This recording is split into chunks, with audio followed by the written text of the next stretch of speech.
Olá, bom dia a todos.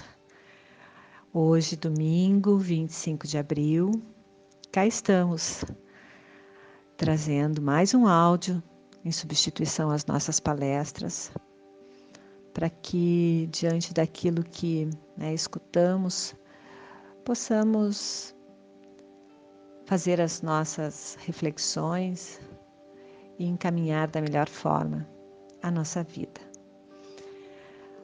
Que Deus, nosso Pai, Jesus, nosso Mestre e os Espíritos protetores nos possibilitem equilíbrio neste dia, compreensão, tranquilidade, saúde acima de tudo, discernimento, e que dentro das nossas reflexões e dos nossos bons pensamentos, nós possamos lembrar de todos aqueles que estão passando por provações e muitas vezes desespero, né?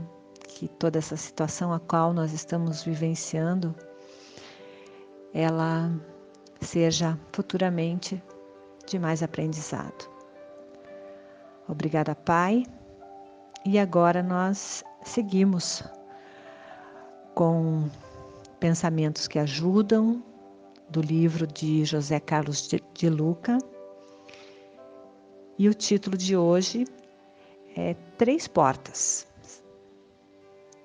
E um autor anônimo diz assim: seja humilde para admitir seus erros, inteligente para aprender com eles e maduro para corrigi-los.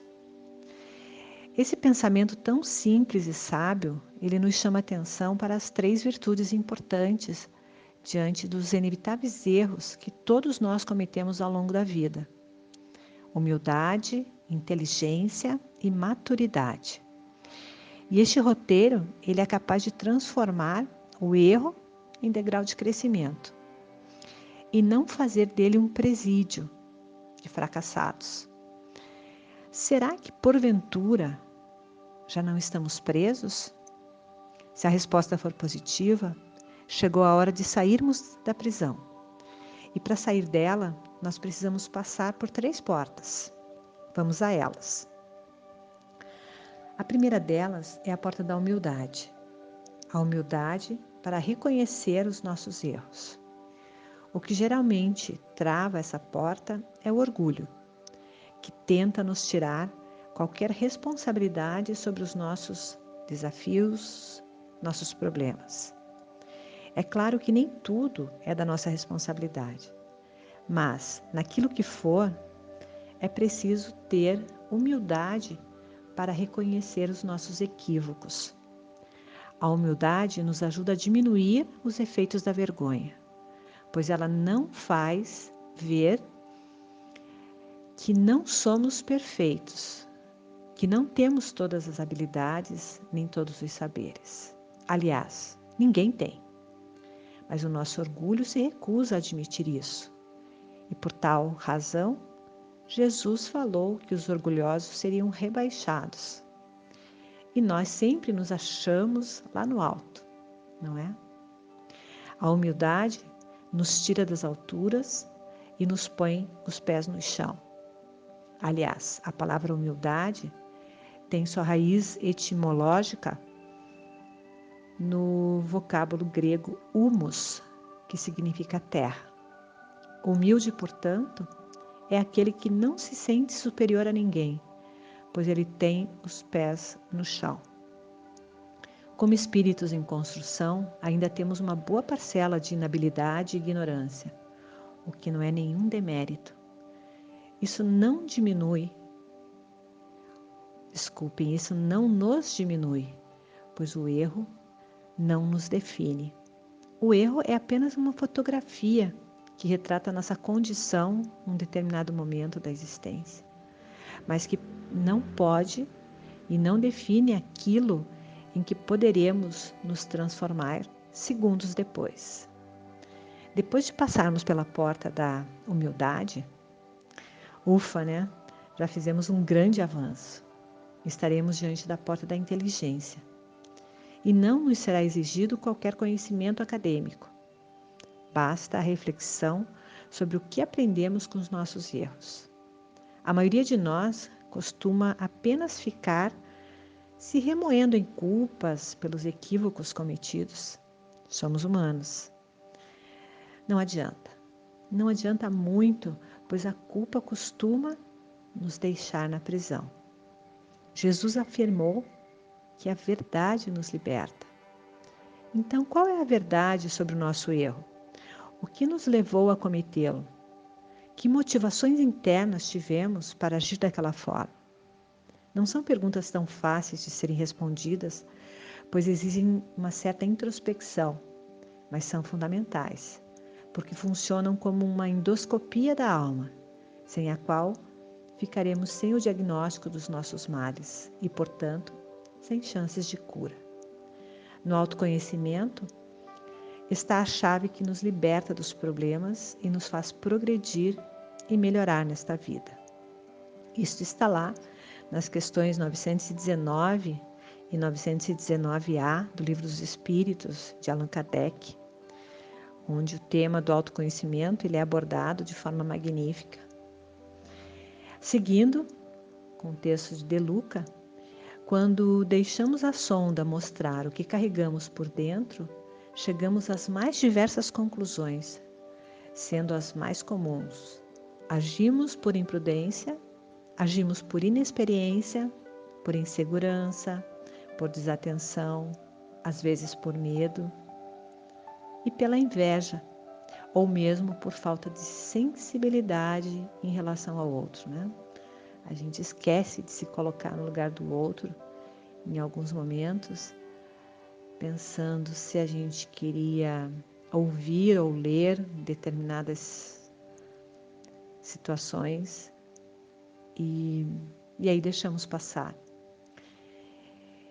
E De Luca lembra de Chico Xavier, né? Chico Xavier nos diz que cada pessoa se encontra num grau de maturidade espiritual.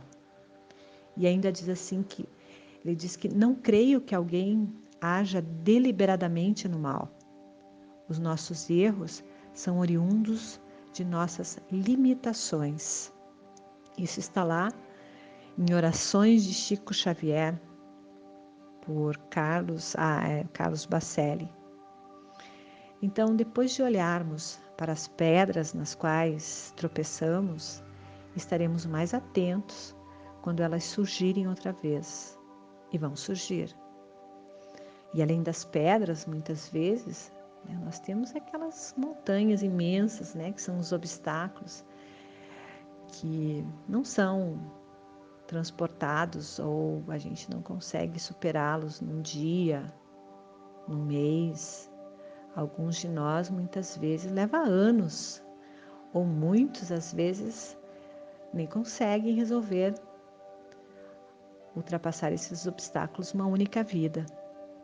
E quando isso acontecer, nós vamos identificar essas pedras e poderemos, em algumas condições, nos desviar, porque nós já sabemos, né, já sentimos na própria pele, na própria carne, que elas nos machucam.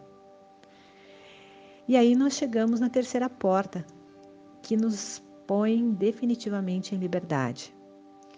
A porta da maturidade, que somente se abre quando nós decidimos vencer as limitações que já nos levaram em outros erros, ela talvez seja uma tendência instintiva e ainda, em alguns momentos, a gente vai querer repetir a experiência do erro, vai querer ainda tropeçar naquela mesma pedra, porque alguns de nós ainda sentem prazer, né, em continuar nos erros, mas o que nós temos que pensar? Que isso é muito natural, porque nós somos humanos, né? E de repente precisamos passar por situações inúmeras vezes até que tenhamos discernimento e consigamos nos poupar de seguir nos erros. E assim, a natureza, ela não dá saltos, Mas quando isso acontecer, e vai acontecer, nós temos que fazer esforço, um grande esforço, para nos lembrar das dores e dos desgostos que tivemos nos momentos em que já tropeçamos e que não conseguimos vencer os obstáculos. E para isso, recordemos o que já sofremos, ou o que continuamos sofrendo, e imaginemos o quanto ainda sofreremos. É isso que queremos para nós? E diante da pedra de tropeço, vamos nos perguntar: vale a pena sofrer outra vez? Ou vale a pena não crescer? E aí, finalizando a mensagem, a vida não recompensa os amadores. E aqui está algo para que pensemos, para que transformemos tudo aquilo que já vivenciamos, sofremos e fizemos sofrer em dias melhores. E que Deus, nosso Pai, Jesus, nosso Mestre e os nossos mentores estejam conosco para iluminar os nossos caminhos, para fortalecer os nossos pensamentos e nos amparar nos momentos de indecisão, de angústia, de falta de humildade, de falta de inteligência, para que com isso a gente amadureça. Abraço com carinho a todos, saudades e até uma próxima.